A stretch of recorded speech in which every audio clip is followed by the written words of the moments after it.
Welcome back, everybody. This is Eric and Chad here with Iraq Veteran 8888. Today we have another Top 5 Guns video for you, and we're going to be diving into the world of semi-auto shotguns. All right, now we've done a previous 5 guns video on the top 5 combat shotguns. We thought that we would focus strictly on semi-autos here in this particular video. We love our semi-auto shotguns here on the channel, and 12-gauge semi-auto shotguns offer a lot of flexibility, and they can certainly be a force multiplier, and you can really lay down some lead and defend yourself with a good load in a shotgun, and with a little bit of proper tactics. These things can really be useful for home defense and for personal protection, you name it, okay? And the shotguns on this table represent a lot of different price points, okay? But they're all great quality units that I personally would trust my life to anything on this table regardless of the price. But we are going to show off several different price ranges of shotguns, okay? So we'll just kind of dive into it, and we're not going to go in any specific order, but I do feel that maybe the first shotgun we want to look at would be the Mossberg 930, because it does represent, you know, a very good value for the cost. You know, they are very reasonably priced. They are. This is a shotgun that Jerry Miculek uses in competition a good bit. If you guys aren't familiar with Jerry Miculek, you need to familiarize yourself with Jerry Miculek, because he is one of the most renowned shooters in the entire world. But the 930 is a semi-auto variant from Mossberg, very similar in style to the 590 and 500 series of pump-action shotguns. One thing to be said about the majority of the shotguns on the table, they are all gas-operated, so they do pick up gas just ahead of the chamber area, and then send that back onto some pistons that operate the action, and then extract the previous spent shell, and then chamber a new round to then fire. Semi-auto does mean that the action is semi-automatic in form. You do not have to pump these actions to get them to run. You basically just squeeze the trigger until the magazine tube is empty, or the magazine in the case of the Vepr. But the gas operation of these shotguns allow a lot of accessories to be added on and not really hinder the function of the gun. That's why a lot of these shotguns are set up in a more tactical format. The 930 here has a short 18.5-inch barrel. We've got a little Magpul mount with an Olight Warrior flashlight on the front with a little pressure pad, some ghost ring sights. You'd have a rail system up top if you want to put a red dot or something on there. But just know that these shotguns are all available in more like sporting configurations as well, and also longer configurations that are set up more for like 3-gun and competitive shooting. Oh, so, yeah. The 930 is really a great shotgun. And, you know, they can be had for a very reasonable price. Okay, the 930 in its basic form, this is not a JM model, but Jerry has his competition model that's called the 930 JM, and then the new 940 JM has just been released, and it's the newest version of his competition shotgun. And I like the 930. I think that they're a solid performer. I will say I've talked to a few people that have used 930 over the years, as well as people that have worked on the 930 over the years. I wouldn't consider them like a drop it down the mountain shotgun. Okay, they are rugged. They are very, very capable, and they come in at a very, very reasonable price point. But if you're looking for a shotgun that you can shoot 500 rounds through every weekend and do that for 2 years straight without even having to think about replacing a part or something breaking on it, it may not be that particular shotgun that you're looking for. Okay. But this is a great shotgun for somebody that wants an entry-level autoloader. And when I say entry-level, there are cheaper semi-auto shotguns than the 930. But this is really one of the ones that I would trust my life to this gun. Yeah, there's a lot of imports that are around the $400 price point, maybe $500 price point. But they're very questionable in their construction and material choices and such. Parts breaking quite often. Some of the imports are just not very good. I mean, the Mossberg here is an all-American made product. That's right. But import is not necessarily a bad thing. No. I mean, we have several shotguns on this table that are imports, okay? What we primarily mean in that statement, I guess I'm sure I can speak for Chad, is when we mean like some of the lower price, like kind of economy import semi-autos. Those are ones you might want to vet a little bit better. I would take them and really shoot them a lot and make sure they're going to work okay. But the 930 is certainly one you can trust. Let's move down the line a little bit. The Vepr 12. Okay, now I have to admit, all right, I recently got turned on to the Vepr. I've known about the Vepr 12s for quite a while, and I've just kind of never got around to buying one. And recently I picked one up through Big Daddy Unlimited. They had them in stock. I went on there and snatched one up. And I always wanted the model that had the folding stock mechanism. This one's still pretty new, so it's a little bit stiff, but man, these are just fantastic shotguns, man. They've got a chrome line gas block, and they are gas operated with a long piston, so a long stroke gas piston operation, just like a standard AK would really use. It is an AK based system. They use their proprietary, basic mag well, so the mags don't rock into the gun. They literally just drop in and snap into place. So it is a magazine-fed shotgun as opposed to a tubular magazine-fed shotgun that stays fixed to the shotgun. Most shotguns have a fixed magazine tube, which means you have to load loose ammo into the gun. This, you can have preloaded magazines ranging from a 5-round box, 8-round box, 10-round box, 12-round box, and you can get up to 30-round drums for this gun. So they are certainly capable. Okay, and man, they're just a blast to shoot. They're so much fun to shoot. They are, and the other thing too, I mean, just when you compare them to something like a Sega 12, which, Eric's had a few Sega 12s over the years and such, but they require a lot of work to get them to run really, really reliably. The Vepr was running right out of the box. I mean, the thing just really did not skip a beat, ran with the drums, I mean, ran with everything we could stick through it. They're just a wonderful option for an AK-based semi-auto shotgun. They are. I mean, and that's the thing, I've known about them for a long, long time, so I had a little bit of a mental fluster there. Yeah, on that stock mechanism on the outside to fold it, you have to reach in and grab this little lever. So you need to sit and watch Tiger King one night and just start working that stock, Yeah. I mean, but when you go to close the stock, you have to grab this little lever and push it over to get it to unlock. So it does lock shut.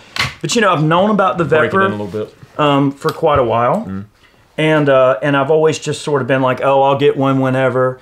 And then I recently got one, and they really are fantastic shotguns. I like the Sega 12. Right now, in terms of an AK-based semi-auto shotgun, the Vepr is king. 110% this shotgun is king of the Kalashnikov shotguns. 100%. Well, let's go with a Belgian import. Okay. Well. All right, so this is a FN SLP, which means self-loading police. And this particular model is the tactical model, which means it has the pistol grip stock as well as the factory rail system. So you get a 3 pieces of Picatinny rail all through and throughout on the magazine tube.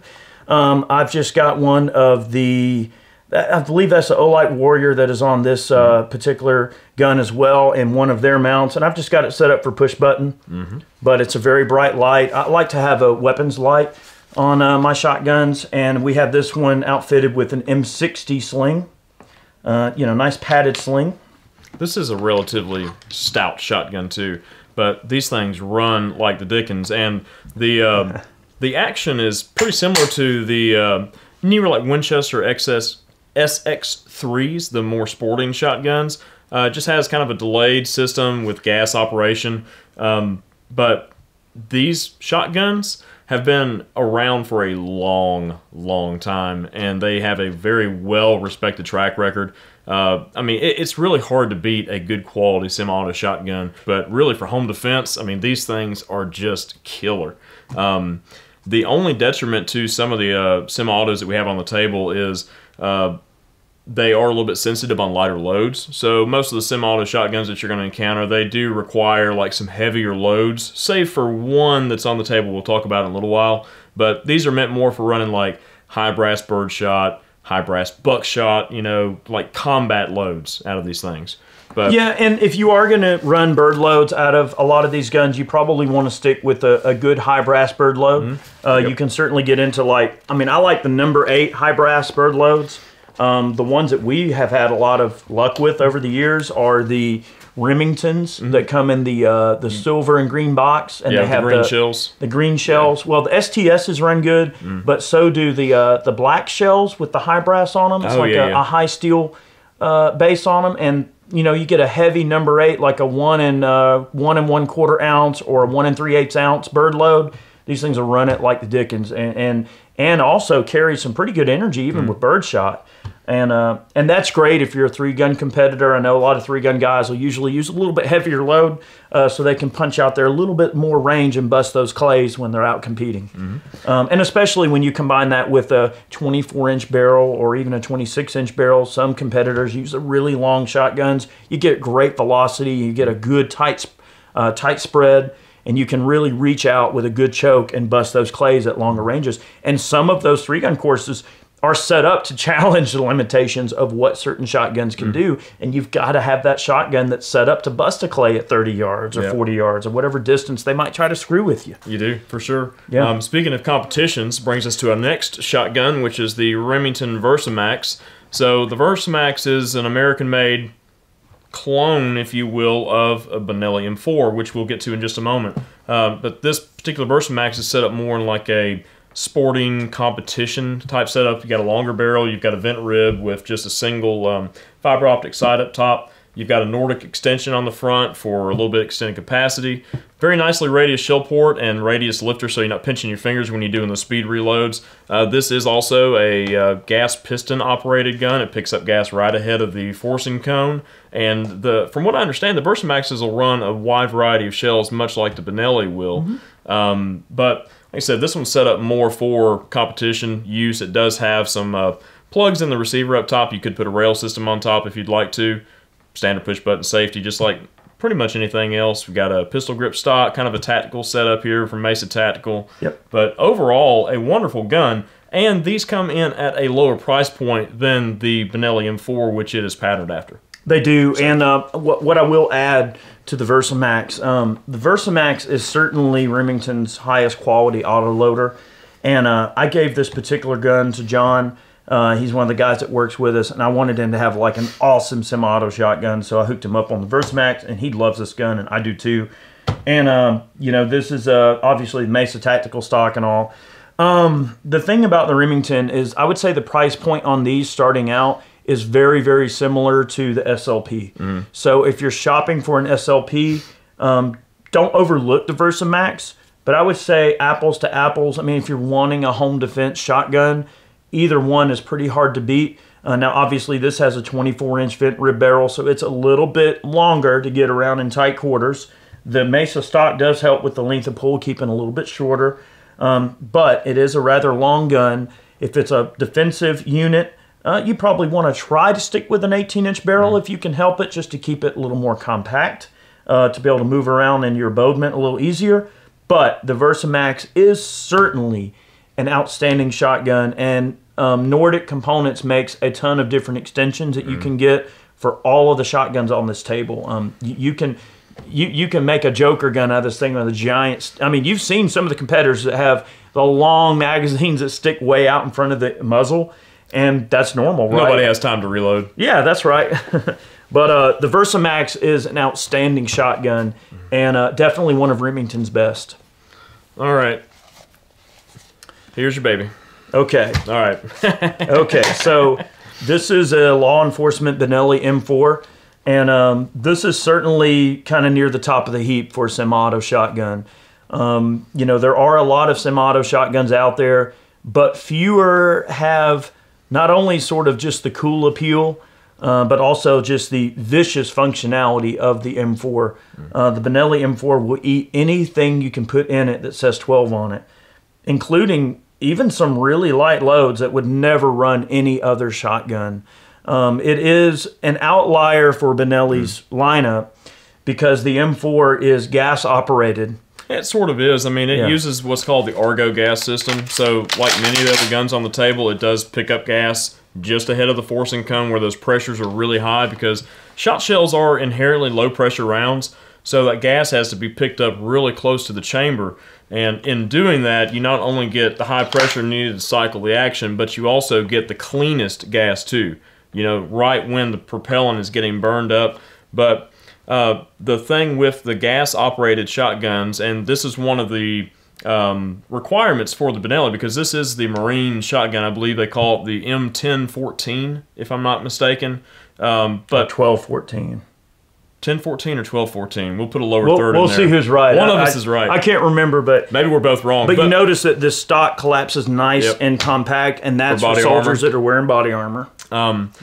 The Argo gas system will operate with a lot of things hanging off of the firearm. Like if you were to put lights, lasers, infrared devices, whatever the case might be, you don't hinder the operation of the shotgun like you would on some of the previous inertia-driven shotguns. The Benelli inertia system just operates on the recoil impulse. So it takes the pressure from the shell trying to escape the chamber to function the shotgun, okay?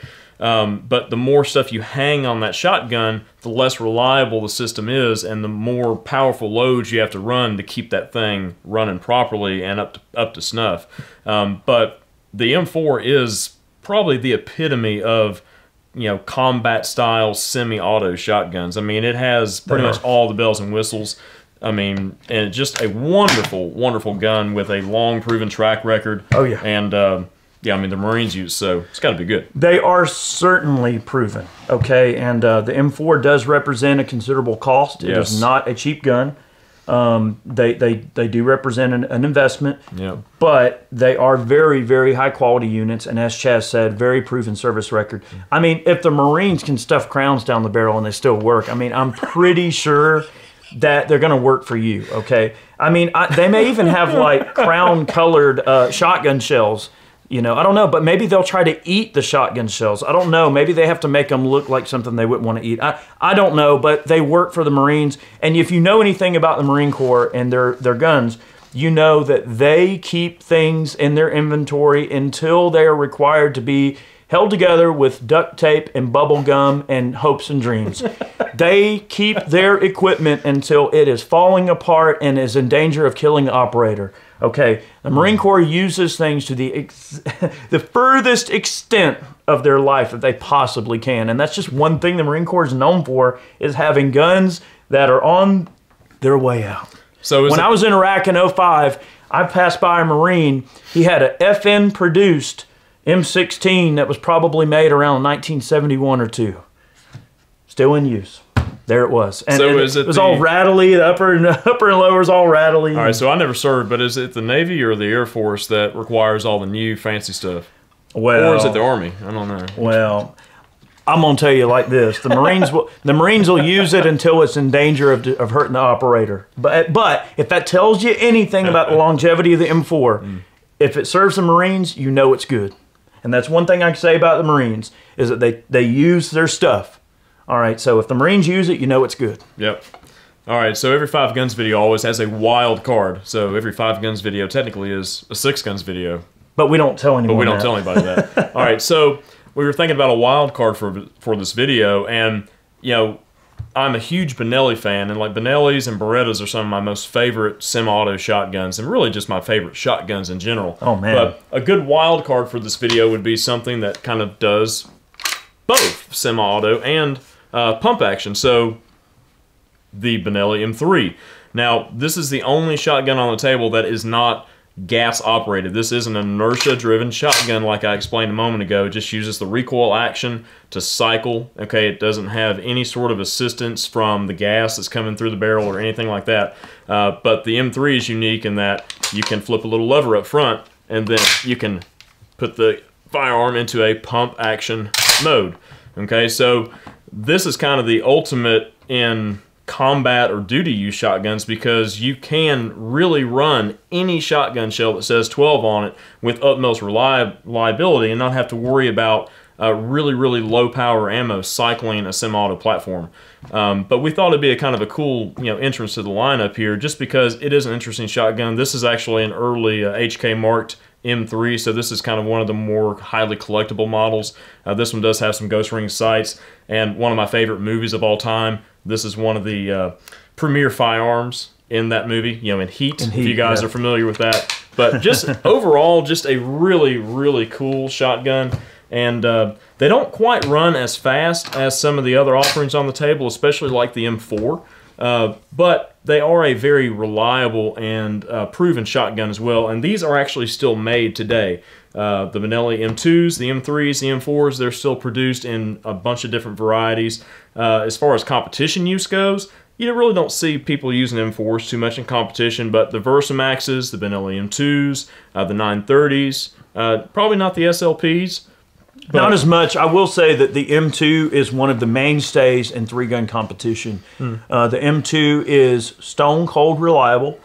They are wonderful, wonderful shotguns. I don't own an M2, but I've shot a lot of M2s. And my friend Barry that owns Crazy Quail has two M2s that are set up with those X-Rail drums. And they hold like 35 shots or some crazy amount of ammo. It's like a revolving cylinder of shot shells. And when he runs his Crazy Quails, he has the M2s on the line. And he's out there running them. And man, I was always just so blown away at how reliable those M2s were. And I always expected, I'm thinking, all right, this gadget, I'm like, all right, I'm watching, just waiting for it to stop working, you know, because that's just me. I'm a pessimist when it comes to... It's kind of thin, clear plastic, I'm a little pessimistic, you know. I'm like, all right, when's this thing going to choke? And it's like, it made it through the whole thing. And then it kept loading and kept shooting. I was so impressed at how the M2 kept running. He can fit a box of shells in one of those things, can he? I know, and that's the thing. I will mention something else about the M3 as well that I believe is sort of an important distinction too. A lot of people have asked us to do a video on the Franchi Spice 12. The Franchi Spice 12. Yeah. Sorry, I've got my mind's gone. It's been a long day. The Spice 15 is also a really cool gun. Maybe if we can get our chance to do a video on one of those, we will. But a lot of folks ask us about the Franchi Spice 12. Well, the Spice 12 has almost an iconic history to it and is a very, very iconic and pop culture infused gun.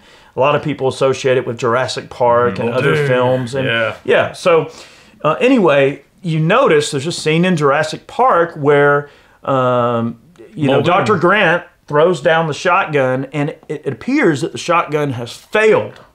Okay, and that there's a round sticking out and the gun jammed on him. Well, that's because he didn't deploy the stock and allow that full recoil impulse to have a solid backing. But... however, the word on the street, and I've backed this up by talking to lots of people that have owned Spice 12s over the years, is if you want a convertible shotgun that can go from pump to semi, the M3 is kind of known as like the Spice 12 that actually works. The Spice 12 is a convertible shotgun that can go from semi to pump. And it is a kind of an odd mechanism. You have to flip a lever and then hold your mouth and jump up on one foot and then hope that... Is that in the instructions? And then hope that a part doesn't break while you're doing it. And they are prone to breakage. They are a wonderful shotgun that is certainly a really cool collectible. But if you want a convertible shotgun to actually shoot and enjoy, the M3 is pretty much your pony. Well, you got to make sure, too, that the box of 12 gauge that you're running has a bear on it, and it's high brass, because otherwise it's not going to run that shotgun. Yeah. I mean, at this point, the Spice 12s are really more of a collectible. I don't know if I would go buying a Spice 12 to go to war with or anything, but they are cool guns. They deserve a mention, and that's why I think the M3 is such an important link to this video, to some of the other shotguns that we're going to look at in future videos, because... everyone associates the Spice 12 as being such a cool gun, but the M3 is the one that really takes the cake because it's just so functional. It works, It is. And just the old M3s, I mean, they really, really are sort of king of the hill when it comes to the convertibles. I mean, they do the best of both worlds quite well. I mean, you think of things that combine multiple functions, and they don't quite do those functions 100%, but... this shotgun, I would say, probably does. The M3 is a formula that works, and the M4 is hard to not like the M4. All these shotguns offer a little bit of something. We thank all of you for watching today's video. We hope you enjoyed it. 5 guns are always fun. We have many, many more videos on the way. We hope that you'll tune in and enjoy. And thank you so much to all of the folks that support our channel directly, whether it's purchasing man cans, t-shirts over on the website, or supporting us over on Patreon. If you see value in what we do and you love what we do and you wish to support us, those are the most direct ways you can do so. Thank you for being a part of what we do and enjoying the content. Thank you for watching. Many more videos on the way. We hope you'll tune in. We'll see you next time. See you guys.